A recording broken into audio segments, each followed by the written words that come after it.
Hi, my name is Molly Tipping and I am a Feldenkrais practitioner working in Perth, Western Australia, also known as Wajak Noongar Budja. Today I'm going to share with you a live class that I taught called Nervous System Harmony. It's a theory class and we're going to be looking specifically at the autonomic nervous system, and we're going to be looking at the two branches of the autonomic nervous system called the sympathetic and the parasympathetic branch of the nervous system. We're going to look at how they work together and how they support each other, and we're going to be seeing if we can get a little bit more of a kinesthetic understanding in our own bodies of how this theory turns up. We're going to be doing a little bit of drawing on whiteboards, and we're doing some PowerPoints, and we're going to be doing some scanning of the body as well. So please settle in, grab a cup of tea, maybe even just pop this on whilst you're making dinner, and see how these ideas land for you, and see if there's something in this that is really supportive for you living in harmony with your nervous system, and that it actually can be a really beautiful way to grow up in this world in partnership with our bodies and with our nervous systems. Enjoy.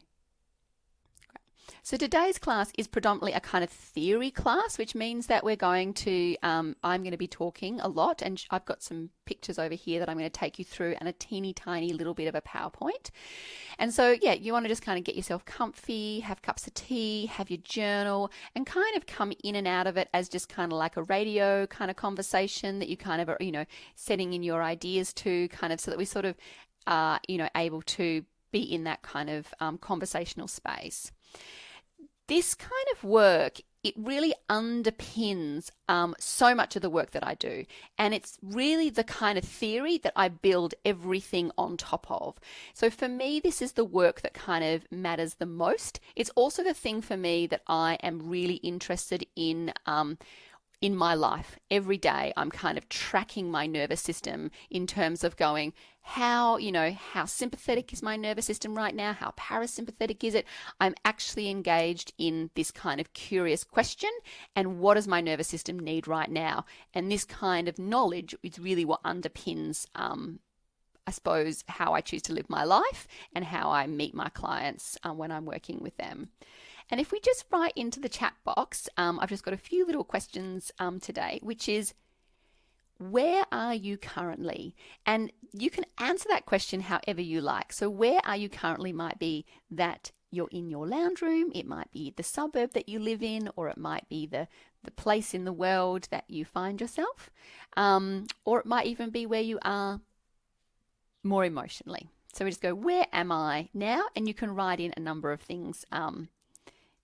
Beautiful. So we've got Brisbane, Bassendean, Alanjara, Sydney, Melbourne, Adelaide. Great. We're all good. California. It must be very early if you're in California. UK, just woken up. Great. But being on Zoom it can be really disembodying. So I'll kind of want you to check in with that as we're going along, and I'm going to offer little moments where we kind of pause and sense ourselves and come back. But just remember that's unfortunately part of this technological space. So what we're going to do to start with is just a full body kind of check-in. So you can kind of sit back in your chair, organize yourself so you feel comfortable, just kind of settle in. If you like to close your eyes, you can close your eyes.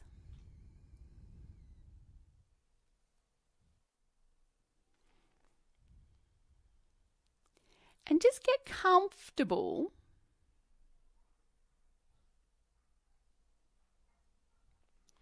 just noticing where you're contacting the surfaces that you're resting on.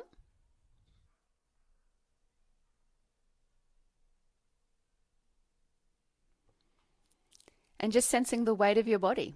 We live on this beautiful earth, and it provides this gravity that then draws us towards it, and we feel gravity through the weight of our bodies.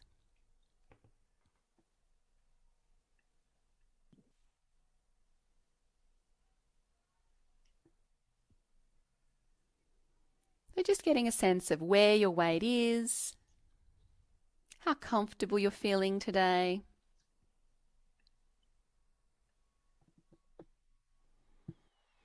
And just noticing your breath, how easy your breath feels. And just if you notice any tension or any activity, any movement in your body at the moment. Is it the end of the day? And can you feel the legacy of your day in your flesh? Or is it the beginning of the day and you can feel the legacy of the rest that you've had?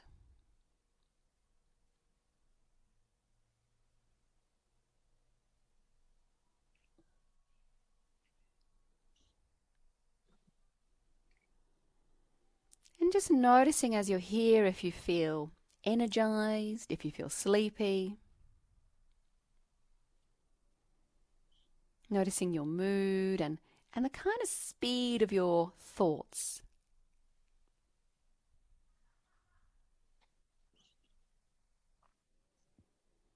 And if you could kind of name your experience of how it feels to be in your body right now. Just letting a few thoughts wander through your mind.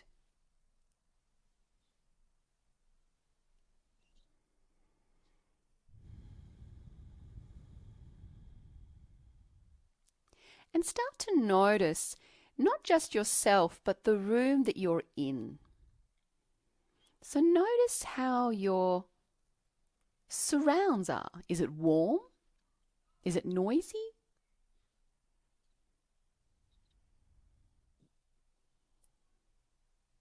Is the space windy? Is the space busy? Can you get a sense of how you are in the space, how the space is affecting you? One of the things that we sometimes talk about in Feldenkrais is that, you know, we are our environment. So if we just spend a moment just to touch base with, well, how does my environment feel right now? And can I feel my environment in my flesh?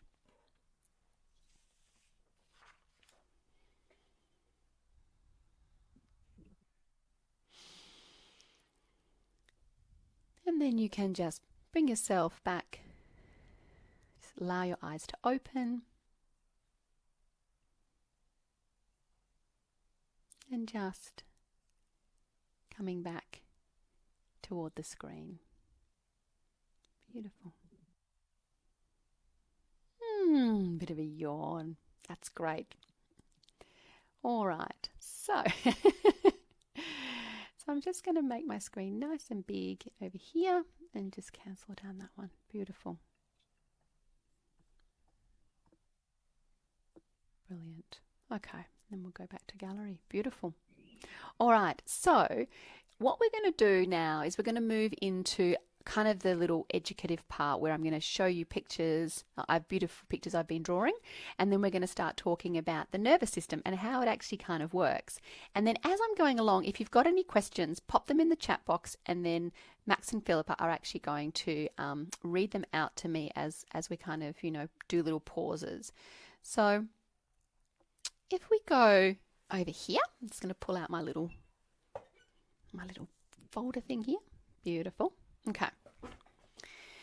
And over here, I've drawn a beautiful picture, which might be kind of semi-familiar, but this is the sun over here. We can see the sun maybe in that little corner. There it is. And it's shining all its beautiful goodness onto this little thing here called the Earth, which happens to be where we live. And essentially, what we're really kind of wanting to remember when we're learning about nervous systems is that actually everything in this body that is us, everything in our nervous system has evolved directly because we live on this planet, because we have the sun and we have the Earth here. And that because of the situation of having this Earth on its axis spinning around the sun, and we have this weather system, we have night and day, hot and cold, light and dark, we have seasons, weather, we need to get food and digest it. We need to survive, procreate, and enjoy life. And these are these kinds of basic things that need to occur when we are alive on the earth. And essentially the nervous system has evolved to deal with the fact that our environment changes all the time. It changes on a moment-to-moment basis, but it also changes during the day and it changes over the course of the year. So it's really the thing that actually allows us to adapt to the changing environment. Okay? Now, I'm just going to shimmy this one out without losing that, which didn't work quite so well. I had two there before, but we're going to just have to do this in a bit of a wibble wobble fashion. There we go. Beautiful. Okay. Now, one of the things that I just wanted to also point out that's really interesting to remember is that we've got the cardiovascular system. So we've got the heart, and then it has all of its branches going out and coming back to the heart. And this evolved a little bit before the nervous system, but not a great deal before the nervous system. And then we have the nervous system, which has all of its branches going out and then all of the branches coming back in as well. And the nervous system and the cardiovascular system work really closely with each other. And in a sense, one of the main jobs of the nervous system is to move blood to certain areas of the body. So we can't have blood in all of the parts of the body at all the same time. And so we're either going to send the blood to the digestive organs in the middle, or we're going to send the blood up to the brain, we're going to send the blood into the limbs so that we can move about. And in a sense, the nervous system is really designed to move the blood around, kind of like the night and the day. We're going to go blood here, then blood here. And hopefully that's going to happen kind of really beautifully and organically through the day. But ultimately, when we're thinking nervous system, we want to also really think cardiovascular system.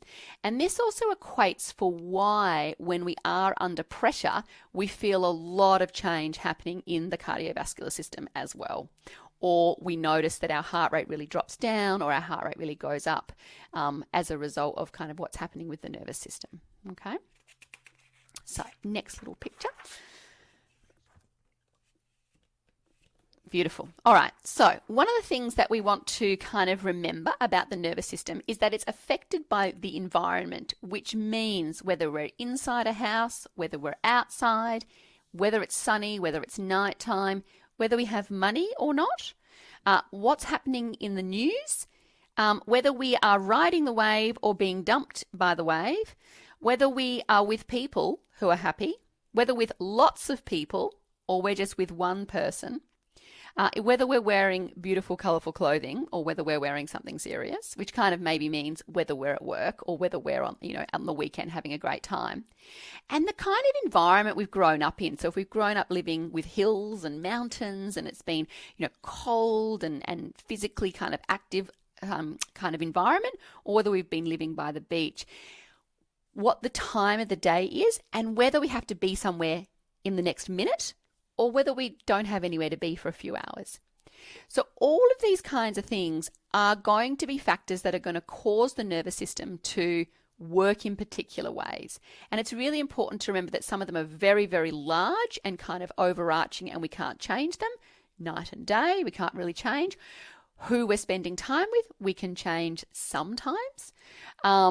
We can change, whether we listen to the news or not. We can sometimes change our income and sometimes we can't. So these are the kinds of things that we are really interested in. And I'm going to be teaching a secondary workshop, a follow-up to this one, which is called Camera Lights Calm, I think, or something like that. And that's about being resilient in the moment. And that's very much looking at this kind of idea in more detail. How do we change our environment and how can we change our internal environment to match the environment we're in? Now, we're going to have a look now at two types of nervous system. That was good. One of the nervous systems that we're looking at, and essentially it's the autonomic nervous system. It's the nervous system that actually deals with the changing environment, and it's called the autonomic nervous system. And I might actually pause in talking, and does anybody have any questions on the last three pieces of paper that we just went through? Does anybody want to ask anything in the chat box?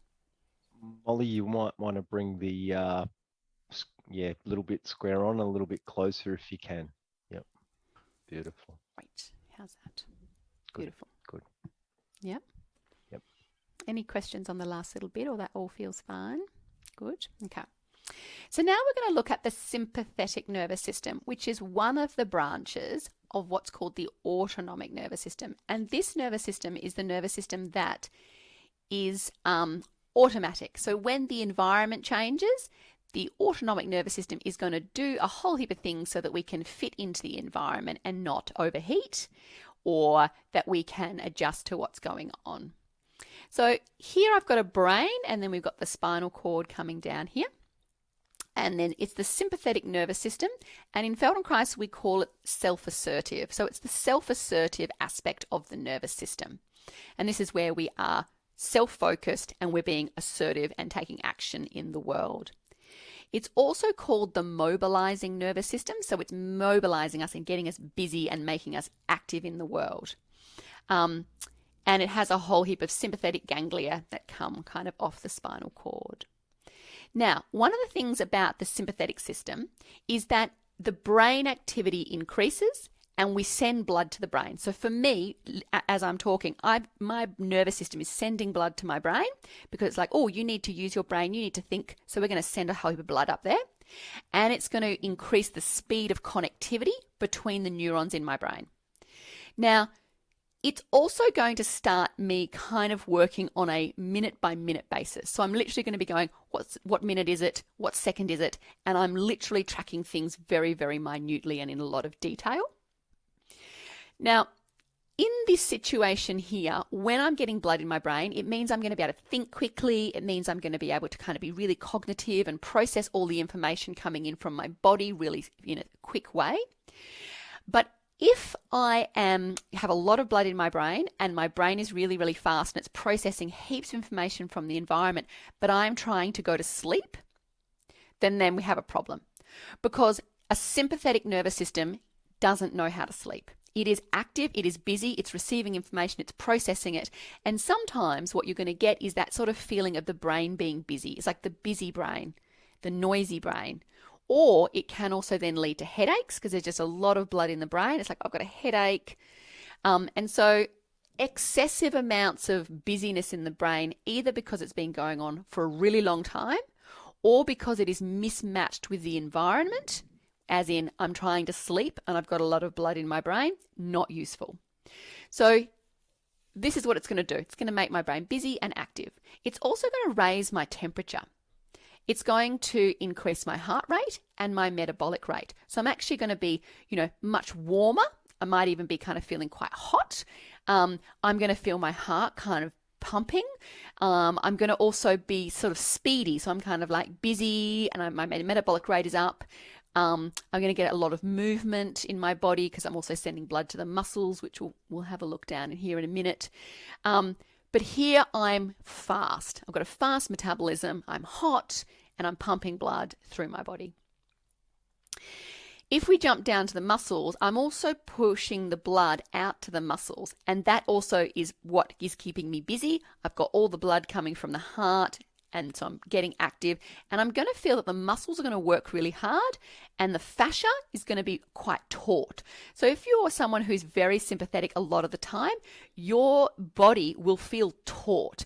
And for some of the clients I see, I talk to them and I say, it's like someone has put a vacuum cleaner you're in a vacuum cleaner bag. They put the vacuum cleaner on and you kind of get sucked, pulled, taut. And if you've ever been stressed and you've really felt your body go, into this kind of tight tensioning, that is that sympathetic activation that causes the fascia to contract and then the muscles to be really taut. And this is something sometimes you'll notice when you're feeling stressed, the muscles really don't know how to relax. They've forgotten that relaxation response. And everything will be about mobilizing, doing stuff, getting stuff done, being busy, being active.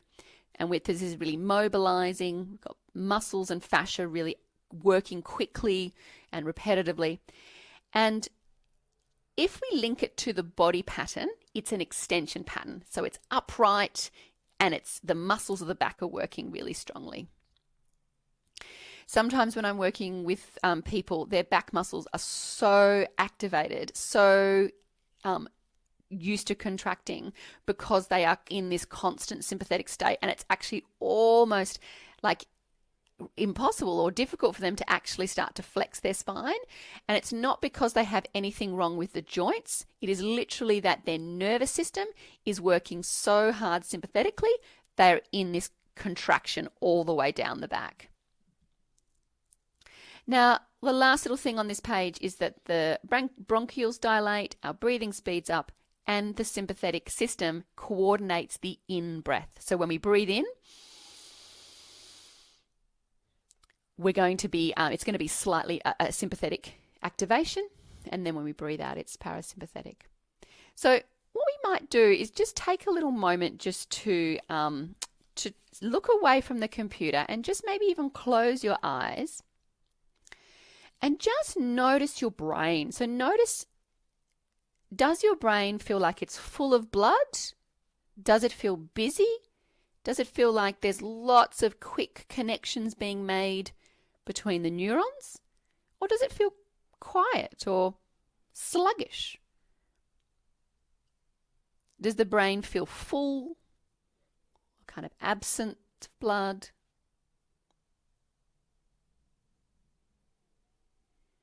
And then just let yourself notice your temperature. How warm is your body right now?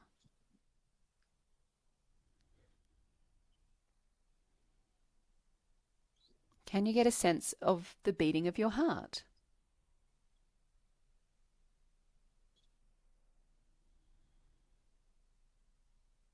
Is it a quick beat or a forceful beat, or one that's really hard to even sense because it's so quiet or because it's really slow?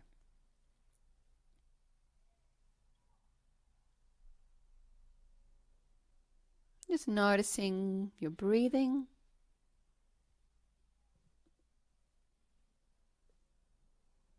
Does it feel like the in-breath is the dominant part of the breath cycle, or is the out-breath the more dominant?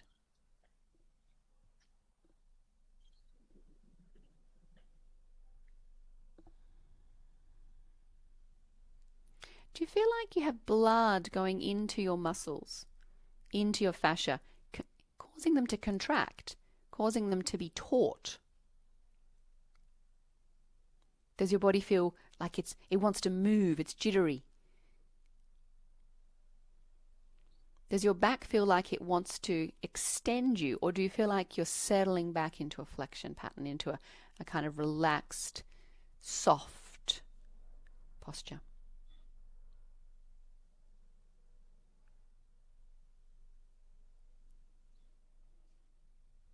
You're just noticing in that kind of idea of how the brain and the heart and the lungs and how the muscles and the fascia may be sympathetic or not.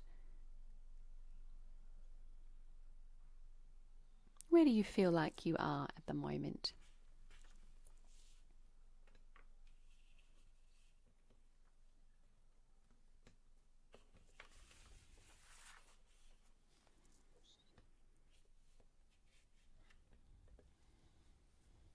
Beautiful. And then we can just come back and you, of course, write in your journal, or if you have any questions, pop them in the chat box and we'll kind of answer them as they come up.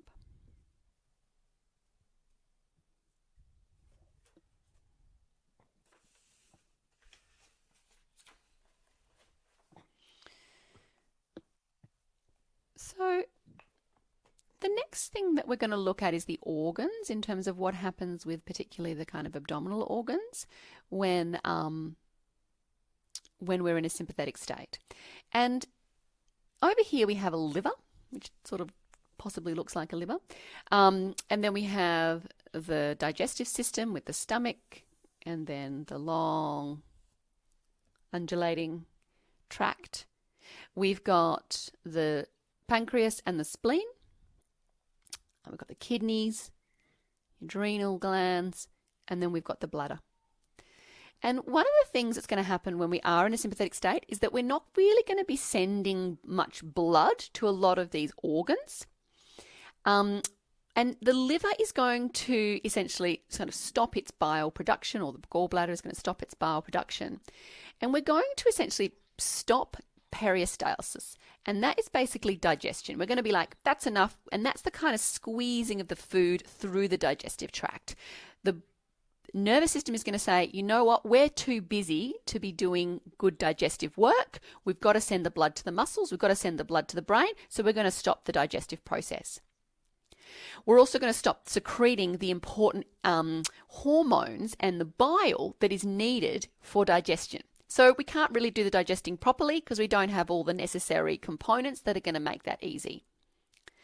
What's also interesting is that although we're sort of shutting down all the hormonal production, we're also using the liver to turn glycogen into glucose. And the system starts to run on sugar. And so when you're in a sympathetic system, you're getting energy really quickly in the form of glucose, and you're running on glucose. The brain is like the biggest glucose kind of consumer in terms of the organs that we have in our body. But also, because we're getting the glucose really quickly, what we are also going to be getting is a system that likes running on sugar. And so when we're really sympathetic, we're actually going to be craving sugar a lot more. We want the fast kind of quick energy from the sugar, but actually we've literally turned our whole system into a sugar running system. And so it's then going to want sugar. And you will know if you're in a really sympathetic state, you want a quick meal, not something that's going to be complex to digest because you haven't got all the good good sort of hormones to digest it, and you're not pushing food through the digestive system, but because your system is also running on sugar. And so if you've got kids, or if you know yourself, you flip into this mode, that's really useful to kind of recognize. What's also interesting is that the bladder is not going to notice that it's getting full. It basically fills up, right? And so this is your classic child who comes home, or maybe your classic you, comes home at the end of the day of being at school all day, being at work all day, and then suddenly, bustingly needing to go to the toilet as soon as you walk in the door. And that's because the bladder, you're not getting messages sent to the brain about how full the bladder is. And so the bladder fills up with urine and you don't notice. And then as soon as you either start driving home or put the key in the door or you walk in, suddenly you need to go to the toilet. And what's going to happen here is that the sphincter, the muscles are going to be contracted, but the organ itself is going to relax. Okay. Now, we then have the kidneys with the adrenal glands, and of course they're going to be producing adrenaline and cortisol and all of those hormones that actually help us to keep busy and to get things done. And so here what we've got is essentially most of the organs of the belly are being ignored and shut down. They've got no blood, except for the adrenal glands, which they're being really busy because actually we're now using the blood in our brain and we're now using the blood in our muscles. Nope. Beautiful. Okay. Now, if we have a little look at the face in terms of the senses of the body, as well as the skin, what we can see is that the eyes get really big and they start taking in more light. And this is really interesting because, of course, we're able to pick up more information in the space, so we can pick up more details, and our brain gets really interested in details. It's processing a lot of information, and it's really interested in focusing, collecting all the details, getting as much information from the world as it can. But of course, if we are sympathetic, but we're in a situation where the sympathetic activation is not really suitable, we're going to sometimes be really sensitive to light because the pupils have dilated. We're taking in a lot of information and the brain is processing it, but actually it's just too much information. And that's where people, when they're feeling stressed, can become really sensitive to light. In terms of the ears, they will also be sensitive, and people are very sensitive to sound. So when you're feeling stressed, like, oh, it's so noisy in here, I need to turn that down. Or the startle reflex, which actually is a reflex that is elicited when we're, at about 80 decibels. We're like, oh, what was that sound? We're going to be more sensitive to sound. But what's interesting is we're actually more picking up the higher and the lower sounds, the kind of high-pitched ting and the low-pitched thud. And we're like, what was that sound? What was that sound? And so actually what we've got is a system that's really looking out for those high and low sounds. We're going to have a lot more tension in the facial muscles, and we're in the jaw in particular, in the tongue, through the eyes. Everything's going to be working a lot harder. And we're also going to be talking, and often fast and loud. And we're also going to have potentially dry lips, and we're going to be thirsty, because actually when we are in a sympathetic state, we stop producing saliva, because saliva is part of the digestive system and it helps with digesting the food, and we've shut that system down. So we don't need saliva. But if, I work a lot with performers and, myself as a teacher, and so you'd notice this as a teacher, if you're a performer and you're going to have to sing on stage and you have stopped producing saliva, or you're a teacher and you need to teach, it's actually going to impede the ease with which you're going to be able to do your job. And so, if I'm teaching, I've always got a cup of tea. And singers will also always have like a glass of water or a drink near them so they can keep themselves lubricated. One of the things that I do in my practice is that I give my clients glasses of water when they come in, and this is because I'm going to test how sympathetic or parasympathetic they are when they come. And this is something that's really useful, is you can just be like, oh, am I really thirsty all the time? Are the people I'm around really thirsty all the time?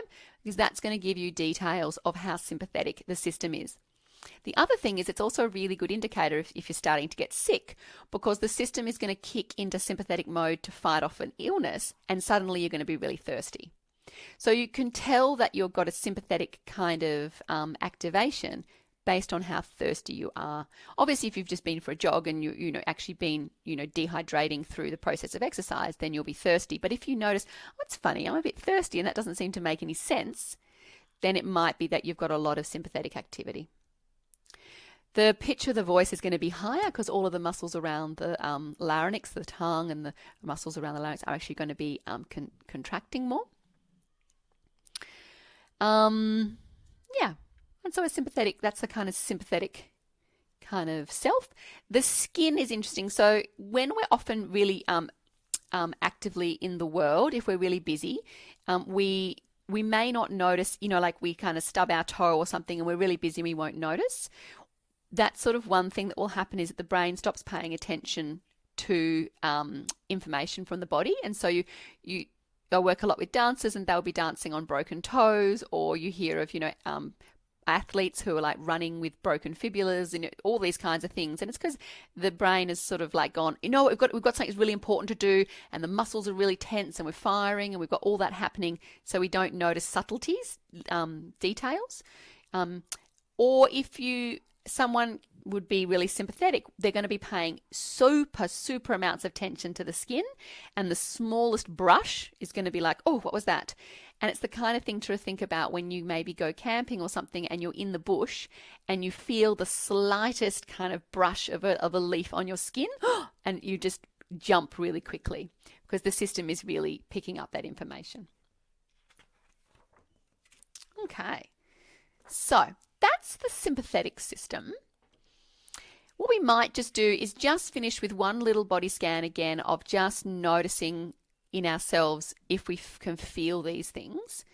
So if you just want to sit back and get comfy and just take a little moment to notice your senses, and maybe even your eyes open is good at this point, is to notice the muscles of your face, how active they feel.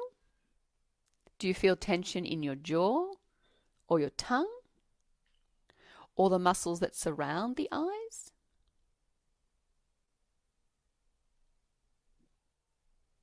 Noticing as you're looking at the space, are you seeing the details? Are you looking at it thinking, oh, that needs fixing? Are you focusing on the space, or is it quite blurry and kind of, oh, it's there, but I'm not really paying attention to it too much? And just noticing if you've got an awareness of sounds that are high-pitched or very low-pitched.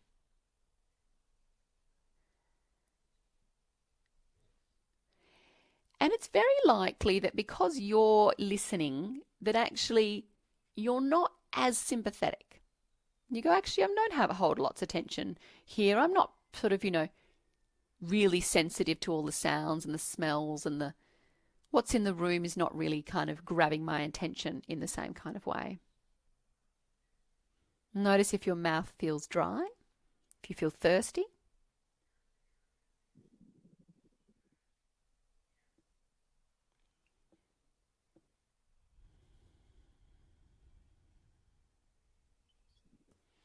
And then we're going to move on to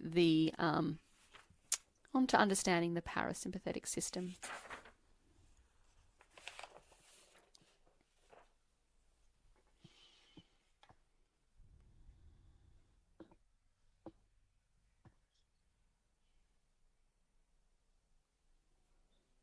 So essentially the parasympathetic system is kind of like the opposite. Like it's sort of like, you've got your bicep on the front of the arm and your tricep on the back, and they're going to work in opposite to each other to support the nervous system harmoniously. Now, we've got a different kind of brain when we're in a parasympathetic state. So instead of it being kind of like really busy and really fast, it's kind of really wandery. And, we're processing how we feel about something, and then we kind of go off and daydream, and then we think about something else. And so this is kind of really different kind of way of being with our brain. The brain activity in general is going to decrease, blood is going to decrease, and the speed of connectivity is going to decrease. And so sometimes there's a sort of bit more of a kind of conversation coming out around the importance of daydreaming, and the importance of just sitting in the garden and watching, the world go by. And this is all part of allowing the blood to come out and for the brain to kind of slow down. As a general rule, the world is really good at making the brain work fast. And so sometimes we have to be actively choosing environments that are going to slow the brain down. Now, on the other picture, there was a clock, and it was second by second, minute by minute. What's happening next minute? What's happening next second? And when we're in a parasympathetic state, so parasympathetic is the kind of this aspect of the nervous system, we don't really know what the time is, and we don't really care. It's kind of like, well, it's the afternoon.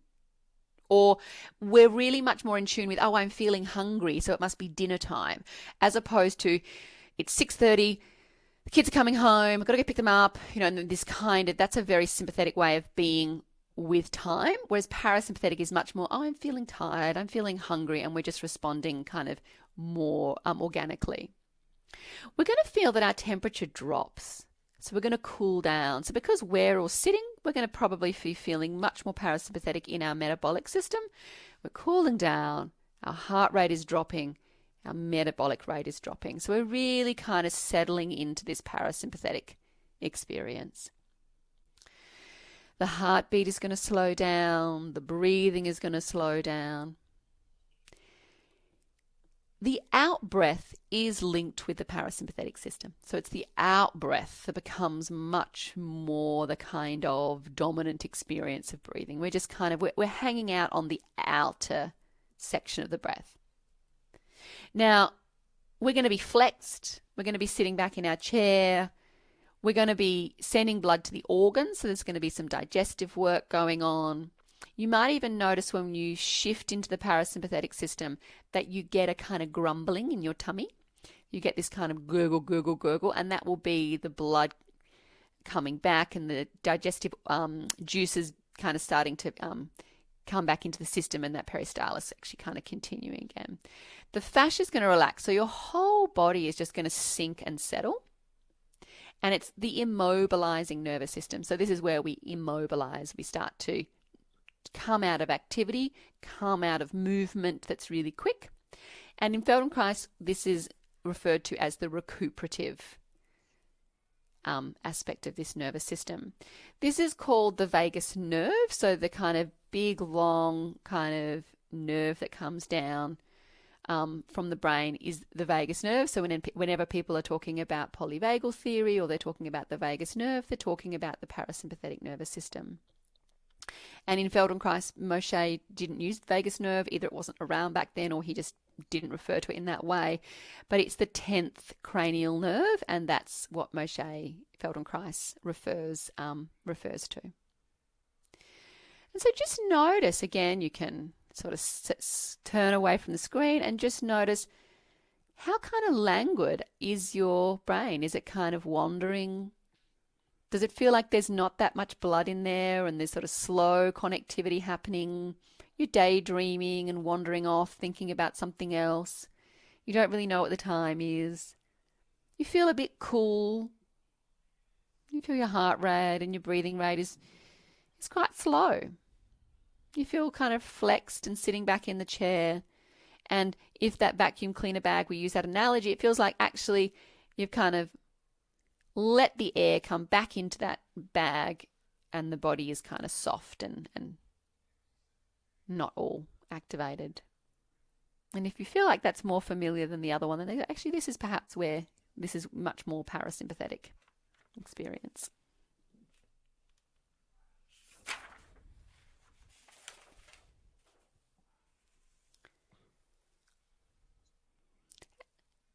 In regards to the organs, it's just the opposite. So the liver, gallbladder start producing bile.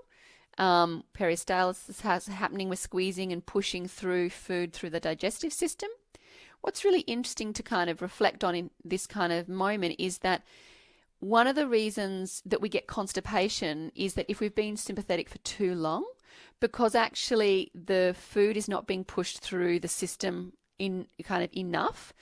And so that process of moving the food through is not happening in when we're in a sympathetic state. We're going to get the pancreas and the spleen doing all their beautiful work to support digestion. And we're actually going to release the sphincters, so the actual muscles that keep the urine or the feces actually in the system. So the sphincters, they're going to be able to relax.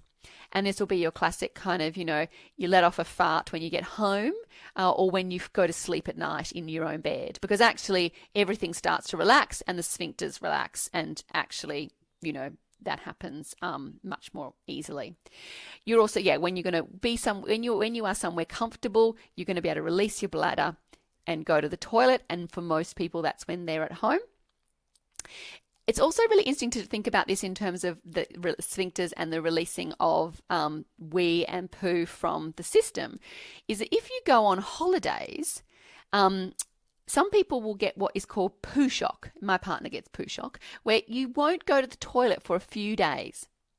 The system will literally not let you release your bowels until it feels relaxed. And so sometimes you can kind of notice, I'm in a new environment. It's actually quite stressful. I'm not digesting the food and kind of moving it through, but actually I'm not allowing myself to release it either. And so some kids get into this kind of situation where they don't go to the toilet and they'll go on holidays and they won't poo for like a whole week, which is obviously a really long time not to go to the toilet. But that is part of that system being very sympathetic and not able to just relax and poo. And this is just a really hilarious thing to tell you. But when I moved into my new office, one of the things that I was like, I can tell that I'm really happy here because I did a poo at work. It's a silly thing to, check in with, but I'm like, I can tell that I'm relaxed. I can tell that my body and my nervous system are happy in this environment because of that. So it's just something to check in. Where are you comfortable to poo? Then it means your nervous system is comfortable to be in that space. Just, good to always know, these things. Very important. Now, one thing that I have drawn on the side, and it was on the other one, which I didn't talk about, is that the muscles of the body relax, which means these organs aren't all squished together. When the muscles of the body are really tight, all the organs get very, very squished. But when the when the muscles are relaxed, then the organs actually get a bit more space to move as well. So that's going to be really good for them doing their work. So just notice if you can feel your digestive system is gurgling, if you've got a little bit of a sort of softness in the belly that allows the organs to feel like they can spread out a bit. Do you feel like, I need to go to the toilet? Maybe you need to go to the toilet before. Are you feeling like actually you could, have a little rest, a little hangout and eat a bit of a snack Maybe you get hungry. We get hungry when we're in the parasympathetic system. We're going to be like, oh, now I'm hungry. I wasn't hungry before, but as soon as I've started to relax, I'm feeling hungry. And that's something to think about as well, actually, is that because the sympathetic system can't digest food, we can go for long periods without being hungry because there's literally the system cannot digest the food, and so we won't get hungry. But that being said, there's a really interesting thing that can happen where if we're going out for a meal and there's more than, say, 2 or 3 of our favorite people with us, we're in a big kind of crowd or it's a busy kind of event, eating is going to be so counter that experience. And so this is when you'll get into digestion. Because you'll literally be in a really busy space. You'll have blood in your brain and your muscles will be working hard and your fascia, everything will be kind of busy. You'll be active and talking, and yet you're sort of eating a meal. And this is where the brain and the nervous system get really confused, because it's like, actually, I'm here and it's a meal and I'm meant to be eating, but actually I've got no blood in my digestive system. And so what's going to happen is your nervous system is going to get really confused, and often that's when you're going to end up with indigestion and tummy cramps, because actually you can't digest the food, but you're putting it in anyway. Sometimes what people do when they are feeling really stressed and too sympathetic is they will eat to help shift them into a parasympathetic state, because they know that if they put food in their tummy, that will help them to relax and calm down. So we are using this system quite sometimes intentionally to really try and kind of coordinate where we are. And then if we come to kind of how the sort of senses work when we are in a parasympathetic state, we're going to not be taking in as much light, and we're going to be very much more so listening to the middle range of sound, which is essentially human voice. So we're much more able to pick up the emotion of the way someone speaks. We're going to be picking up intonation and the melody of the voice. We're going to be much more interested in listening out for those emotive qualities rather than just the details of the words. And this might be something that you notice if you're someone who picks up emotive qualities in voices, whereas someone else picks up the words and what they mean and the details, there's kind of like a mismatch in terms of whether we're listening with a sympathetic ear or whether we're listening with a parasympathetic ear, essentially. The brain is going to be much more slow to process all of the information coming in from the sensory system. We're going to also be speaking with the vocal apparatus much more relaxed, which means we're going to have much more intonation and melody in our voice. And what you're going to notice around sort of the parasympathetic is you'll be more likely to sing or to hum or to whistle. And it's sometimes a really good thing to check that you notice, when you find yourself singing spontaneously, that you're in the parasympathetic. So this might be you step into the shower, you immediately start relaxing, and suddenly you find yourself singing. Or you finish work at the end of the day and you hop in the car and you find yourself singing on the way home. That actually this kind of spontaneous song that emerges is actually part of that shift into the parasympathetic. The other thing is that there's going to be a kind of an excess or a production of saliva, and sometimes an excess production of saliva. And so we really see with babies or those in wheelchairs who are very parasympathetic, they're going to be dribbling. And if you have a really deep sleep, you'll wake up in a big pool of dribble as well. And that means you've had a really deep parasympathetic sleep, because the actual saliva is like, whoa, pouring out of your mouth. But yes, it's something to reflect on when we see people in wheelchairs, or if we're working with people in wheelchairs, if we are working with babies, that this saliva production is a big indication of the amount of kind of parasympathetic tone in the system. The face is relaxed, so we have much more expressive face, and it's going to be heading more towards the kind of the sort of social engagement. So I'm going to be using my face to kind of make connections with you, but my eyes are going to be relaxed, and so I'm going to have bigger eyes. So it's kind of like the babies and the small kids who have got those big wide eyes, and they're kind of just looking and taking in information because but their eyes themselves are actually relaxed. And so yeah, so that's the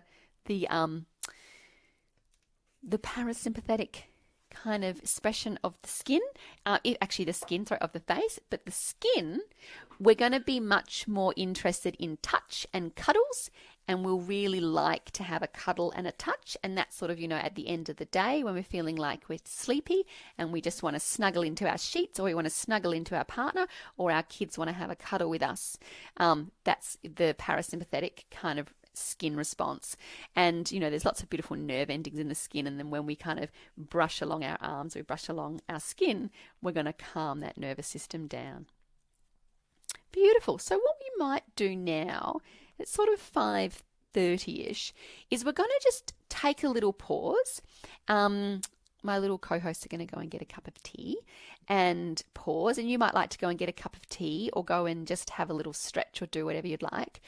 Or I'm going to stay here and you can unmute yourself and you can ask me a question rather than using the chat box. Beautiful. Okay, so the question that came through just before was, can the sympathetic and the parasympathetic be on at the same time, or are they kind of mutually exclusive?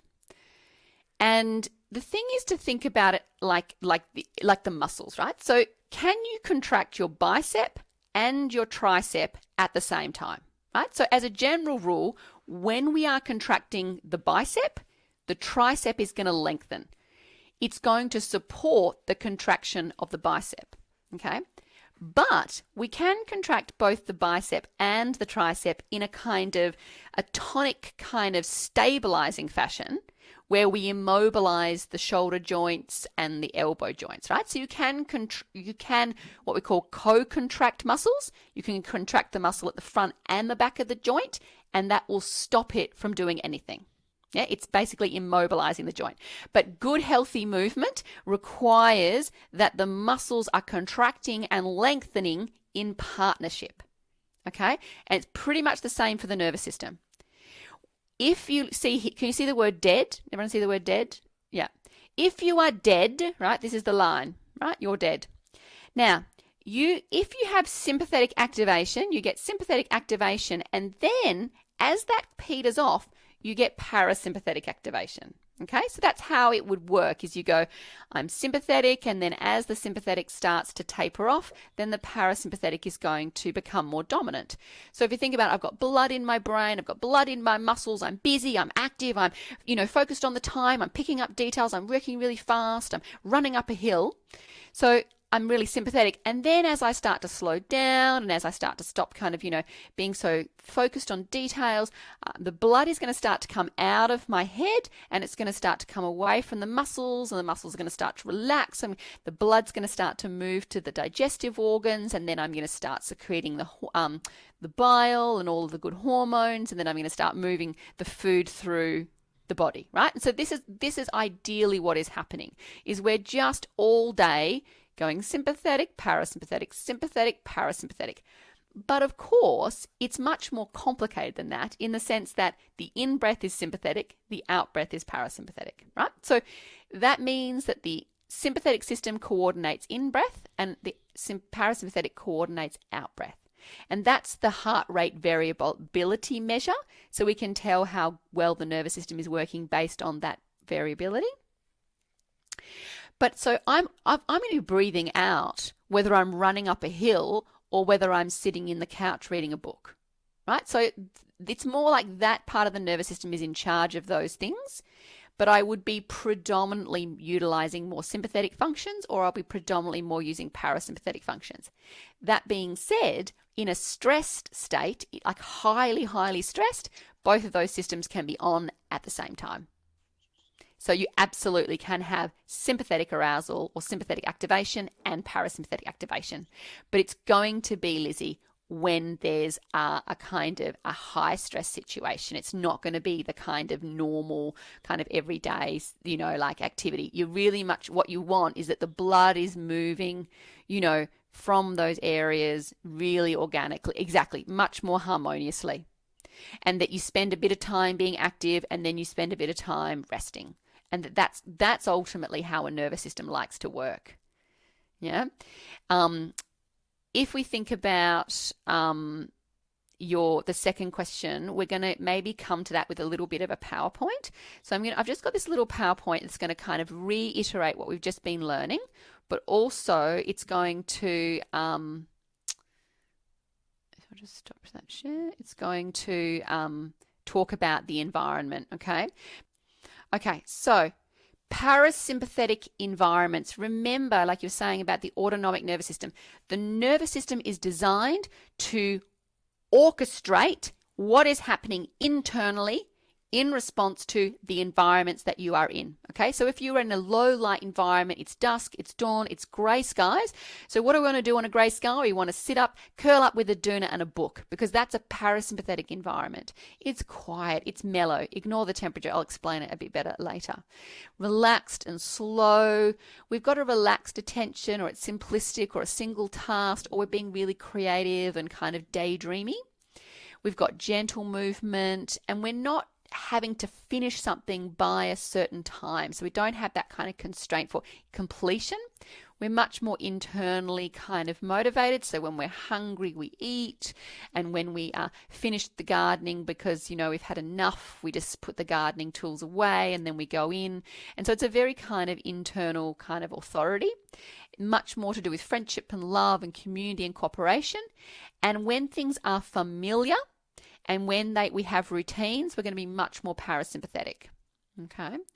Now, the parasympathetic kind of activities that we see either in the kind of body is it's the out breath, it's flexion, we're lying down, we're sitting, we're relaxed, we're relaxing, resting, sleeping, reading books, pottering around the garden, cooking, cuddling, nurturing, we're humming, we're singing, we're listening to things. So listening to podcasts and beautiful music is very, very good for the nervous system. Listening to birds and listening to the sound of the ocean, anything when we're listening is going to shift us into a parasympathetic state, unless it's those very high and very low sounds, and that's going to be a bit different.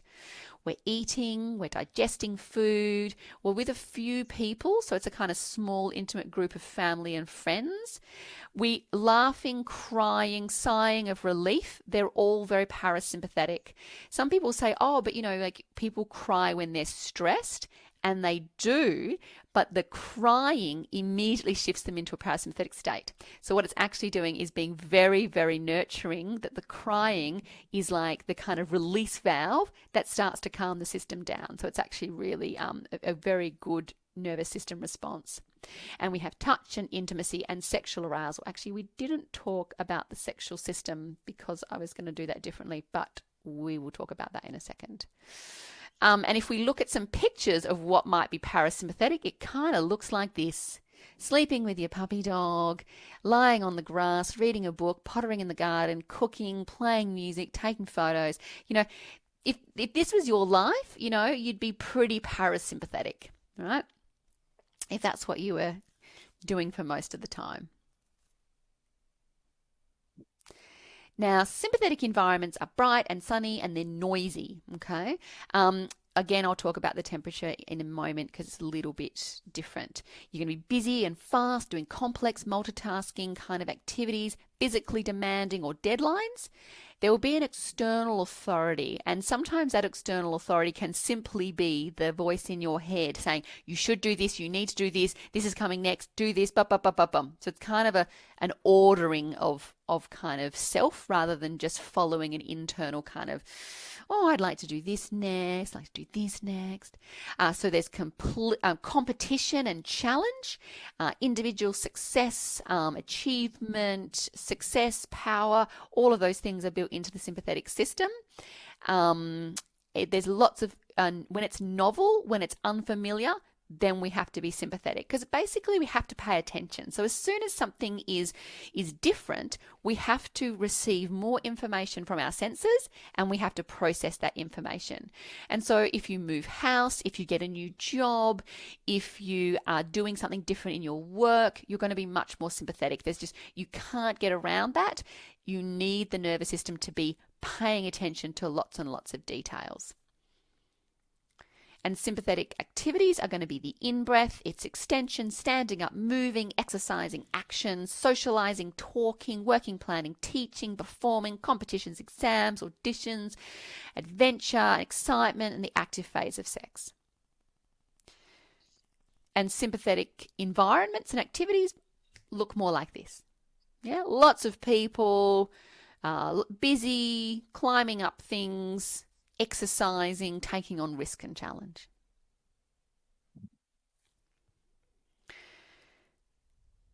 So I've just got a little question. Oh, did that come up? Where's that? This one. How can you tell if you are currently more sympathetic or parasympathetic? And essentially, we kind of looked at this a little bit, but we're going to do it just quickly, kind of touch on it again, which is sympathetic feels warm or hot. It's active, it's energetic, I'm thinking, I'm planning, I'm solving problems. I've got no appetite, so I'm not actually hungry when I'm sympathetic. I'm thirsty, and I'm going to be loud and noisy. I'm going to be feeling really social. Oh, I want to go. Yeah, I want to go here. Oh, that sounds great. Let's go here. Woo, woo, woo. I'm excited by kind of being with crowds and being with the excitement of the entertainment. I'm going to feel competitive, like I'm going to take on that challenge, and I'm going to feel like I'm powerful and I'm successful and I'm achieving things, and I'm going to feel like I want to take on a challenge and I want to meet the deadlines. Yeah, so anything like that is going to be that I'm much more sympathetic. Whereas parasympathetic feels cold or just cool. So you might feel cool, or you might even start to be feeling cold because we're sitting together, and we're not actually doing a lot. So we might be thinking, but actually we are actually quite cold. We're slow and sleepy. We're observing something. We're reflecting. We're daydreaming. We might be hungry or having our tummy grumble. We might be quiet or humming or singing to ourselves, and we'll be with one or two other people who we're really familiar with and we really love them, or we'll be on our own, pottering around, doing something on our own, or even just sitting by ourselves. We can feel friendly or cuddly. Parasympathetic can also lead towards apathy if we're in stress, and that can be that we actually don't want to be near anybody, so we can kind of also kick a little bit into that kind of sort of solo space. But if we're getting too lonely, then we're going to be sympathetic again, because we're actually then really stressed by the loneliness. It's homely and we have no timetable. Now, I just wanted to touch on this because we will come back to it more deliberately, but the amount of sympathetic or parasympathetic activation or tone depends on a number of things. So familiarity. So if I, who don't run, go for a run, I am going to have way more sympathetic activation than someone who runs every single day. So running for me is a very sympathetically demanding activity. If I'm going to, speak in front of, let's say 1,000 people, that's going to be very, relatively sympathetically demanding for me, but not as much as someone who's never done that. And certainly much more than someone who's like, 1,000 is nothing. I'm normally speaking in front of 10,000. So it's sort of around the familiarity with it, or the fitness and the capacity within the system. So we can also, if something is unfamiliar that's parasympathetic, which is like relaxing and reading a book, you're going to often get a sympathetic kind of activation there, because you're like, this is really kind of unfamiliar. But it's also that thing of like, if I'm used to relaxing, I'm going to be much more able to drop really into that parasympathetic state. Fitness capacity, whether the shift is needed, okay? So if you're lying down in bed asleep and you hear a weird noise, you're going to have to shift very quickly from being asleep and very parasympathetic to being suddenly awake and needing to do something about it. Rather than if you're walking through your house and you're active and you hear a weird noise and you're just you're already in that state of being active, and so you're already going to be active. Or if, let's say, you're running down the stairs, you hear a weird noise, you're going to kind of keep running. So the external demands or the speed, as soon as something is fast and sped up, you're going to get much more sympathetic activation. As soon as it slows down, you're going to actually get much more parasympathetic response. the amount needed to offset the prior shift. So again, if I was really parasympathetic and I have to suddenly become sympathetic, then I'm going to kind of have a big shift and a big kind of activation. And then also about how safe or threatened I feel. So there's a few things that kind of shift the amount of activation. Now I'm going to stop sharing because that's enough PowerPoint activity. So in terms of your question, Liz, around if this is automatic, can we do anything about it? The thing that I really love and the thing that actually is really important to me is yes. Here's the great thing, right? Actually, if you put yourself in sympathetic environments, you are more likely to then have a sympathetic shift. If you put yourself in parasympathetic environments, your nervous system will adjust to that environment. And so it's really about going, actually, the way that you coordinate your nervous system and harmonize it is actually to start intentionally putting yourself in environments that elicit the nervous system activation that you're interested in getting. And then that way you can be very deliberate. So like if you look around your room right now, right? You could be like, okay, can I make this brighter? Can I make it louder? Can I make it busier, right? As soon as you make the space bright, loud, and busy, you're going to get a sympathetic activation. So if you're studying and you're like, I'm feeling really sluggish, you might actually need to make the space more sympathetic so you can keep blood in the brain. If you are in the environment, you're thinking, I'm just feeling a bit like sympathetic, a bit activated. I feel like actually I need to not feel like this. I actually need to just quieten my system down, pull the blinds down, and you're going to make kind of, like quieten the space down. Now, the other thing is that's really interesting in terms of temperature. If you make the space cold, you will send blood to your brain and you will send blood to your muscles, right? So schools and hospitals are cold, right? And they are going to keep you thinking. If the space is very warm, you're going to become parasympathetic and you are just going to not be able to think. So think about it like this. In the middle of summer, like really, it's really hard to think in summer. It's really hot and it's like, no, blah, blah, blah. Right? And if we compare Melbourne to Darwin, or you compare New York to Buenos Aires, like completely different people exist in those spaces because of the temperature of those environments, right?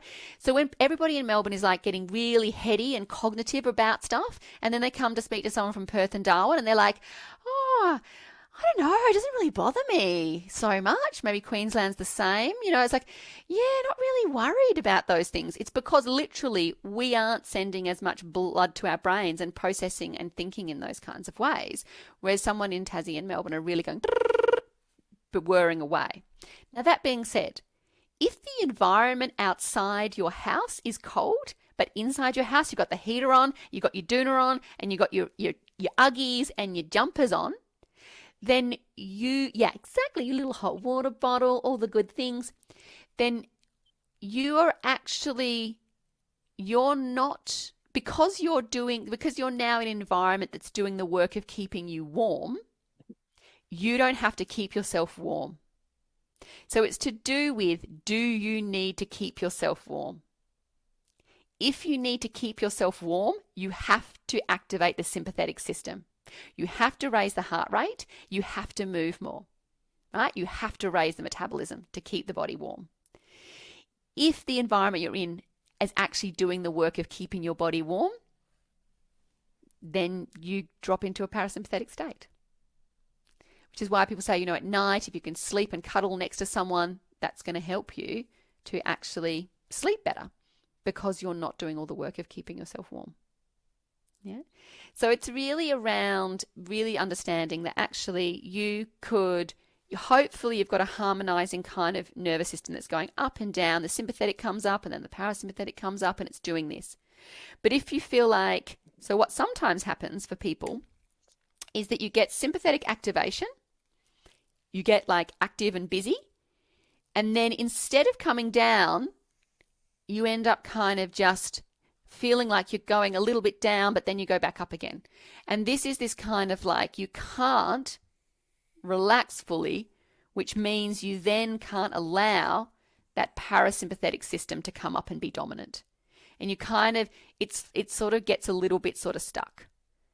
So this is what people feel. And then what will happen if you've been really busy for, like, you know, stuck in this sympathetic state, is you'll then have to crash, and you'll have a big crash off the end of it. So people who have been performing for, like, say, you know, a week of shows, or 3 months of shows, or you've had a big deadline, big work, you've moved house, a whole heap of sympathetic activities happened, you're going to have a big crash to come off that, because you've been sympathetic for too long, and the nervous system likes to have that harmonizing kind of flow. Okay. So what I might get you to do, just as a little kind of drawing activity, is that's me just showing you, like, you know, alive and dead, like you've got kind of this, how the system kind of works. But actually, if we draw a line, and that underneath this is parasympathetic, and up here is sympathetic, and somewhere along here is your wake up line. So when you wake up, okay, can you sort of all see that? Just sort of map out for yourself what you feel like is kind of familiar for you. So, like, say if I kind of go, oh yeah, I sort of wake up in the morning, and then I kind of go back to sleep a little bit, and then I wake up and I sort of faff about, and I'm pretty still relaxed. And then I kind of get ready for work, and I'm driving to work, and then I kind of feel like I relax again. And then I'm seeing clients, and I'm kind of a little bit there, and then I'm sort of relaxing. And then I have lunch. You know, sort of like that you could kind of go through.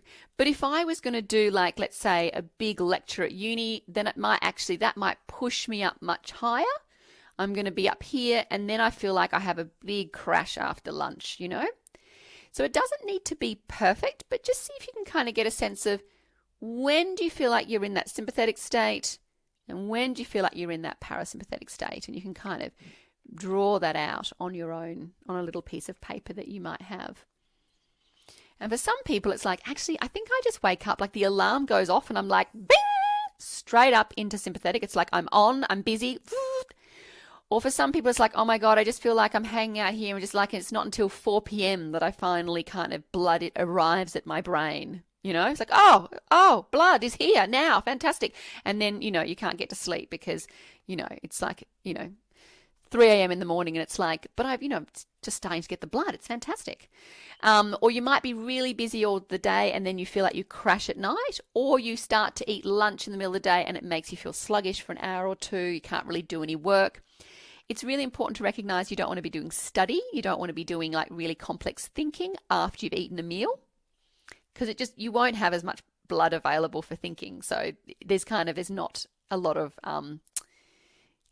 point doing that. But if you were wanting to kind of make yourself feel a bit more relaxed, you might have a little bit of a meal before you then go and do the challenging thing, so that you kind of drop down that sympathetic kind of activation. So you just a little bit of a self-awareness thing of like, oh, what do I reckon my nervous system is like? Is that, you know, is it quite sort of going up and down a lot, or is it kind of really sort of seems to be quite dominant in one?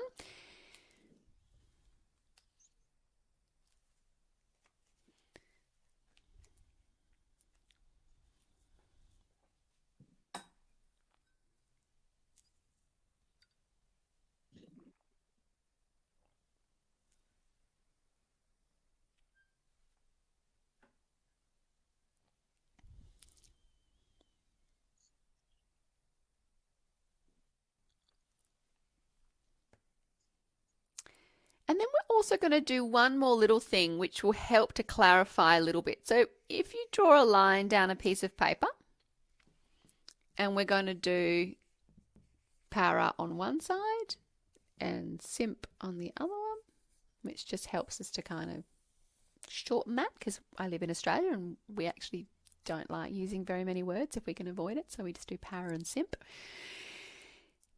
Start to take a kind of stock take, right, of like, when is it that I'm in the world and I go, actually, that I'm really parasympathetic. So it might be like, you know, for me, it's like when I'm at the cafe. I love being at the cafe and just, you know, eating something delicious and getting a cup of tea.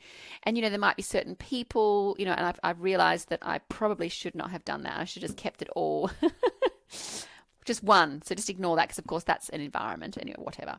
When I'm like reading my book, when I'm, like say chatting with a friend. So like particularly there's some friends and you can write down the friend that you go, yeah, when I'm with that person, I feel really relaxed with them. I feel like I can, laugh and cry. And that's a good indication of a friend that allows you to be parasympathetic, which is, can you cry in their company? And then there's other friends who are great to go out and have a dance with, and they're really great to go and spend time with, kind of being active, but you wouldn't really talk to them about your emotions. And so they're going to be, your social friends over here. Okay. They're people you go out with and get active with. And then you might write that, my work is very sympathetic, my teaching is very sympathetic.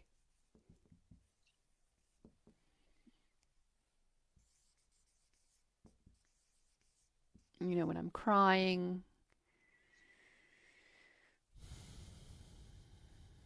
So when I'm doing the stairs, like exercising at the stairs, that's sympathetic. When I'm just ambling along the beach, that's really relaxing for me. Now, interesting because you think, well, actually, that's kind of a little bit sympathetic as well because I'm walking. So it's sort of that thing of like, it's kind of a little bit sympathetic and a little bit parasympathetic. And it sort of depends on how fast I'm walking and maybe who I'm walking with or the time of the day. So it's kind of going, it's kind of looking at that. And it doesn't need to be perfect. It's really, there's no way of knowing this unless you've got some kind of little, those little watches and things that are actually really tracking all of these things. And so, like when I'm at home, and for some people, gardening is really parasympathetic, but for me, gardening is not because I really just don't like it. And I'm normally digging up things that are like hard work. So we're just kind of jotting down those things and maybe noticing, when I'm parasympathetic, I'm kind of wearing my Ugg boots. As soon as I put my Ugg boots on, I know I'm relaxed, And in terms of temperature, it's that thing where what I really notice myself is if I exercise when it's really hot, I'm actually going to not be able to exercise very well because my body getting hot and the temperature being hot, it's too much, right? So I can't actually exercise in a hot environment. And so, of course, exercise is over here, but only when it's nice and cool. So for me, I have to exercise when it's nice and cool because I'm getting sympathetically activated. I'm hot, blood's pumping around my body. And if the outside environment is hot, that's not going to work for me at all. And so that's kind of what the nervous system is doing. So you just kind of jot this down. And what you want to start looking at, of course, parasympathetic, we always forget sometimes, is that sleep, of course, which is a massive part of our day, hangs out over here. So, the fact that I'm working a lot and I'm socializing a lot and I'm gardening and going up and down the stairs doing exercise is all fine because I'm also sleeping.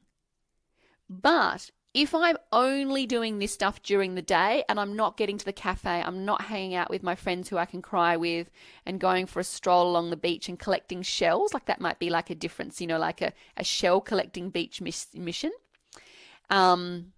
Yes, so if it's cold water, Emma, you'll be sympathetic. As soon as there's cold water, you get a sympathetic activation. Yep, because your body can't cool down beyond a certain temperature. And so once it's cold, you have to get a sympathetic activation. And that's why people, when they get out of the water, they're like, whoa, I just feel so alive. I feel so awake because all that blood has kind of gone to your muscles, to your brain. And it feels really great to swim in cold water. So what I might just reiterate is that the sympathetic system and the parasympathetic, neither of them is better or worse than the other, right? So you need a really healthy sympathetic system and you need a really healthy parasympathetic system.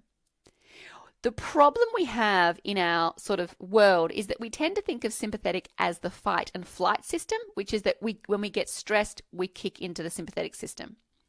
And most of the time, unless it's a very, very big stressor, When we're stressed, we are sympathetically activated. If we're busy at work, if we're moving house, if we've got relationship dramas, all of those things is going to require blood in the brain and movement of the muscles. There's nothing wrong with that as long as it's offset with sleep and cuddles and book reading and hanging out with friends who we love and going to the cafe and pottering around in our Ugg boots, right?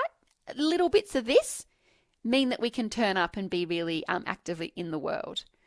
But if all we're doing is feeling like we're on the sympathetic side and we know sleep is really compromised, we're not getting enough of it, and we're certainly not getting any of this other gorgeous stuff, we're going to feel like we're going to burn out, because you are literally taxing one aspect of the nervous system and demanding that that system stays active past its kind of harmonizing useful point. So in a way, the world that we live in, the environment that we're in, tends to be more sympathetic. So we have to often offset it with parasympathetic activities. But some people's environments are really parasympathetic and they've got to really intentionally become sympathetic. Because sometimes what happens with chronic pain and with anxiety is there's actually weakness in the sympathetic system. It's not fit enough. And so it reacts really quickly. In the same way that if I go for a run, because I am unfit, I get a big sympathetic activation. So with recovering from sort of stresses of anxiety or chronic pain or fatigue, it's actually also about gaining greater fitness of the sympathetic system, that the system can actually cope with more sympathetic activation without being like, oh my God, that was so huge, that was so complex, I had to actually shut the system down because I was so overwhelmed with it. Yeah. So that's something just to think about in general. How does this affect you and your life at the moment? What is going on for you where you go, actually, I think I'm really sympathetic, or I think I'm really parasympathetic and I'm not actually appreciating. And so the other thing to think about with your list is if you were to go through, actually, this is probably something that's useful to do, and you can do this a bit later, is when we look at our system, sometimes people will, if you draw a love heart or a tick, right? And you say, oh, I like that. Oh, I like that. I like sleeping, And then you come over here and you go, oh, I don't like exercise. I don't like gardening. I don't like socializing. I don't like teaching, and I don't like working, and I don't like. And you find that you really like being parasympathetic, but you don't like being sympathetic. Then you're like, oh, that's interesting, isn't it? Because actually I'm perhaps very unbalanced here. Or you might be the opposite. You might be like, I freaking hate being at home, and I hate reading books, and I hate cuddles, and I hate all those, relaxing things. And I really like being sympathetic. Now, the disadvantage of being really biased towards one or the other is that you're then not going to want to do those things, which means you're not going to let yourself be in environments that allow for that shift. And then actually you're going to get unfit, essentially. You're going to lose capacity in the nervous system. So we need to be making sure that in the sympathetic and in the parasympathetic, we have things that we love, things that we like, things that bring us joy and pleasure in both areas. Environments that we go, I love that sympathetic environment. It's exciting, it's adventurous, it's fun. I love that environment. It's so relaxing, it's so quiet, it's so deeply kind of contenting for me. And making sure that we don't accidentally vilify one of those systems. Because here's the thing, you can't not have both of those systems in your life. They are there whether you want it or not, and you want to make sure that you feel, actually, I'm really happy across both of those. And I feel like I've got fitness and capacity to slow down, to get quiet, and to get comfy.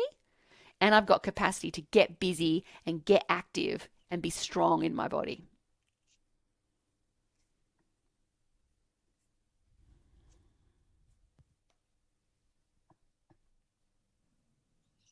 Does anybody have it? Yeah, Emma. Sorry, it's very simple and basic. Great. But the words parasympathetic and sympathetic, I can't see an image because those words don't conjure up anything very helpful to me. And the only thing I could think of was with para, thinking of a parachute and relaxedly dropping down. But I wondered whether you had anything else, because sympathetic sounds nice, but it doesn't feel nice. Yes, you're right. This is always something that comes up with sympathetic and parasympathetic. So sympathetic means like that you take action. So if you feel sympathy for someone, you're going to take action and help them out, right? So we sympathize with someone by doing something as a general rule. Para just anatomically means alongside, so alongside the sympathetic system. It's not particularly helpful, but you could think of, and this is not necessarily helpful either, paralytic or paraplegic. So it's kind of an immobilizing response. So that's not very positive necessarily, but I think the parachute is a beautiful word that you should totally adopt, because that sounds really beautiful. It's a slowing down and it's a coming down. Science doesn't necessarily choose particularly emotive words that are supportive of the experiences that we'll be having in our bodies. You're right. Yeah. But I think parachute is beautiful. And when you think of sympathetic, think of, oh, I'm sympathetic. I am taking action on what I notice. I notice someone is sad, and so therefore I take action on it, if that makes sense. I'm sympathetic, and sympathy is the word sympathy I think is tricky because it kind of doesn't line up with what the word sympathetic really means, which is that it is responsive. Sympathetic is responsive to the external environment. Yeah, is that helpful? Maybe not. Yeah, a bit. I mean, it's as you say, the words aren't.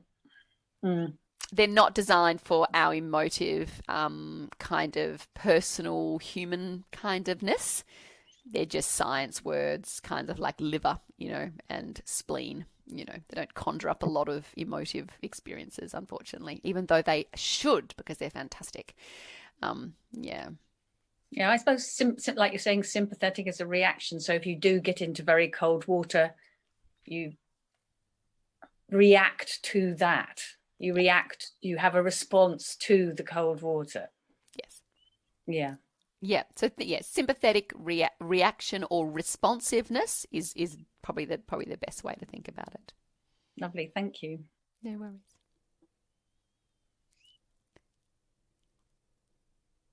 Any other little questions? Yeah, there's just a little comment here. Oh, yeah. Like moonshine compared to sunshine. Yes, exactly. That's right. Beautiful. It is a bit like that. I was speaking with someone the other day, and they were saying, "Oh, I think I need to have less sun in my life and more moon in my life." And so they were kind of using those ideas as well, because the sun is the bright, the big, do, and the moon is like, "Oh, let's just slow down and let's just notice the subtle changes." And the sun is like, "On, busy, get doing, tasks." Yeah.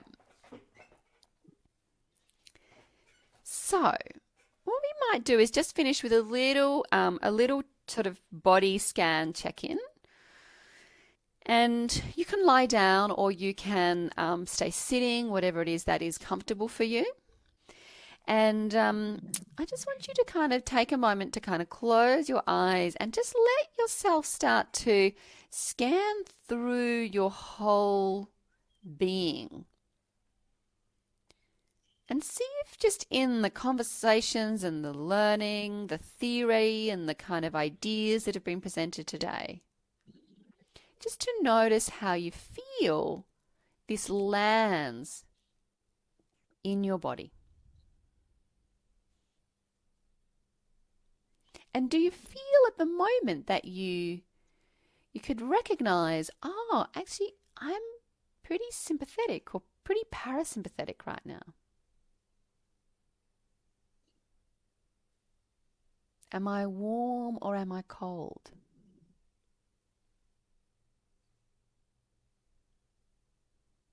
And just remember the spaces that you're in and be curious. Does it feel like, actually, now that you reflect on it, is this a sympathetic or a parasympathetic room? Does your house feel like as soon as you walk in the door, you're like, oh, and the kind of air comes out of the bag. You feel your blood coming back to your digestive organs. Your breathing starts to slow down, your heart rate, and you just stop thinking about all the things you've got to do. And you go, actually, this is a really parasympathetic home that I'm living in. Or do you have a sense of, actually, you know what, my home, I feel a bit activated in my home. I feel like I have to think, and I'm kind of a little bit jittery. I don't feel like I can digest in this room or in this home, maybe as much as I thought I could.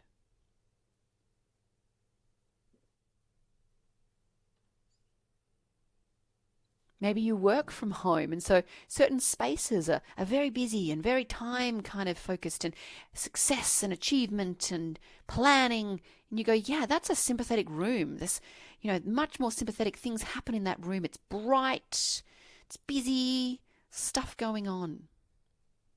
Whereas this little room, this is a parasympathetic room. I go into that room and I immediately feel like my body starts to relax, and I'm immediately daydreaming and wandering off.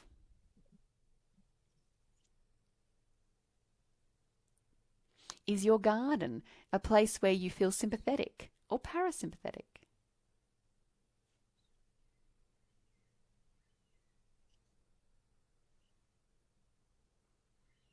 And then bring to mind work or a place that you visit that is not your home.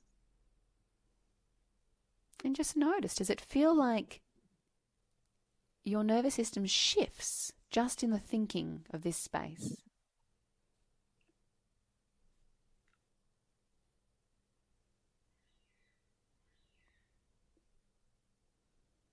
Maybe letting friends pass through your attention and noticing, actually, I feel like that is a parasympathetic friend of mine. We sit for hours and can't even believe that a whole day has gone by and we've just been chatting and talking and sewing together, cooking together, playing music together. And this friend is a really sympathetic relationship. It's really busy, is planning, and we're doing, and we're active.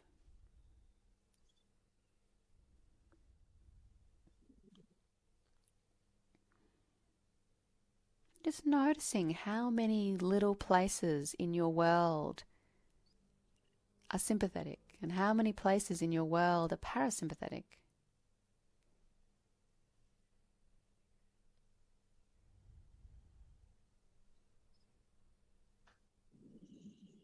At work, I have 2 rooms, and one room is much brighter, it's bigger.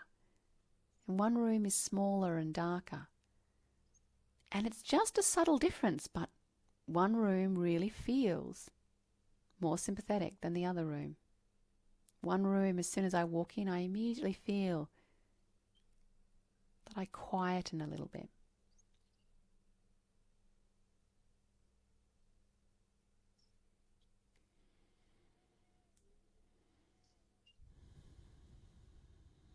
We're going to close with just a little bit of reflection in the chat box. So if you want to gently roll over and come back to the chat box, and I've just got 3 little kinds of questions just to reflect on, which is something that you learnt, something that you enjoyed, and something that you might change or do differently, having kind of potted through these ideas.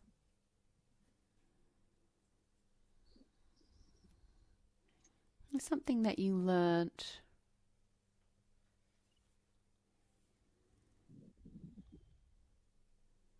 something that you enjoyed, something that you might do differently.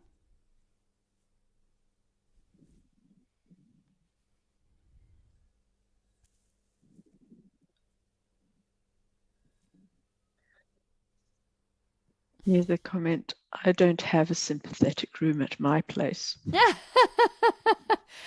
Excellent. Do you want a sympathetic room? You might not want one. You might be like, actually, my home is like a little parasympathetic bubble of goodness. Like the world out there is sympathetic. I've It's got one just here. Sorry. You What's go. that? I've got another comment here once you're done. Yeah, go. Do you think that a pleasant dream versus a more nightmarish dream is a natural balancing? Yeah. Look, I think when we go to sleep at night, we really do get to see the kind of legacy of our day in the sleeping experience. And so if we're really kind of been sympathetic through the day and we're really worried about the next day, it's going to be hard to drop into really being parasympathetic because we're like, oh, I've got this work to do. I've got da-da-da-da. And that's that kind of wake up at 4 a.m. or waking up all through the night thinking. The reality with dreaming is it is the nervous system processing the day. It is the brain processing the day and storing things and preparing us for what might be coming up. Oh, I'm worried about this and I'm worried about that. But I think in reality, if we just recognize that the nervous system and the brain is simply trying to balance itself, and this is part of that process, is, that we dream and we process that. And it is a balancing that is kind of built into the system in a way. Yeah, this is a very interesting comment, which is not something I was thinking about too, is to reflect on the idea of strengthening my sympathetic system. Absolutely. Yeah, I think it's really something that we underestimate, actually. We think, oh, actually, the sympathetic system is bad. And actually, it's not. It's fantastic. It's wonderful. So many great things happen in our lives because we are so kind of strong and powerful and we think so kind of intentionally. And so sometimes we go, oh, actually, I think I'm not as strong. I'm not as fit. I'm not as capable in this system. And it's, good to, strengthen it up. I have another one here. Learnt more detail about intricacies of each system. Great. Enjoyed Molly's hand-drawn pics. Do think about crafting and tweaking my environments accordingly. Absolutely. Yeah.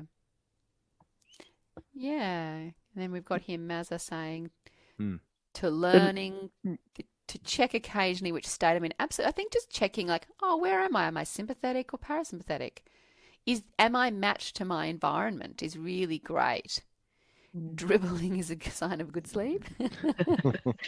Just asking a question here. What state am I in right now brings me into my body, into the now? I am grateful to have learned this question this morning. Beautiful. Okay, I'll read this one. Considering traditional yoga that aims to use the parasympathetic while moving and exercising, how do you view this type of understanding? Absolutely. So this is learning, this is moving slowly, moving gently, moving in such a way that we are much more languid, and we do really need to move like this. And so Feldenkrais and Tai Chi and yoga are really trying to build that capacity that parasympathetic doesn't mean no movement. It means gentle movement. It means slow and steady and kind of very pleasurable movement. It's really important. Yes, exactly. I now know why I don't want to leave home in the morning to become active. Yeah. Join me too. Yeah. Beautiful. All right. Well, we're just going to finish. And then I think we've got... This is with Emma's. I enjoyed your presentation so much. I'm very grateful and looking forward to the recording. Beautiful. So we're going to finish. If we take off our little unmutes, Philippa or Max, if you want to unmute everybody. Yep. And we're just going to finish with a little goodbye, a little kind of hand waving and thank you, goodbye. You can say whatever you would like, just so we have bodies and voices put into the space, because always nice to finish like that. If anybody wants to linger a little bit afterwards to have like a little chat with me, of course, please, that's totally fine as well. Thank you, everybody, for coming. And I hope that this is, just something to think about, actually, just if I can really be in this harmonizing experience of my nervous system and make choices, it's going to be really, really good for my whole life. All right, so here we go. Bye, everybody.